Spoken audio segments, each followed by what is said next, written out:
আসসালামু আলাইকুম। অনেক শিশুদের উচ্চারণে সমস্যা থাকে, যে অ্যাজ এ স্পিচ থেরাপিস্ট হিসাবে আমি কিভাবে আপনার বাচ্চাটি সঠিক উচ্চারণ করতে পারবে সেই পদ্ধতিটি আজকে আমি শিখিয়ে দিচ্ছি।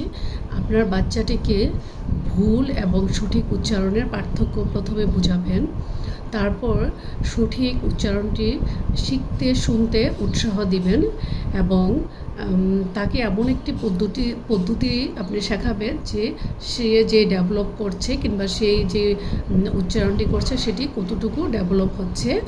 তারপরে আপনি যে কাজটি করাতে পারেন যে আপনার বাচ্চাকে আপনি উচ্চারণের স্থানটি দেখাতে পারেন, যেমন প উচ্চারণ না শিখে দুইটি ঠোঁট লাগিয়ে কিভাবে প বলে এটি আপনার বাচ্চাকে দেখান, তারপরে বলেন যে তুমি এমন করে উচ্চারণটি করতে পারো, তাহলে কিন্তু আপনার বাচ্চা অতি সহজে কিভাবে সঠিক উচ্চারণ করবে সে এটি বুঝতে পারবে।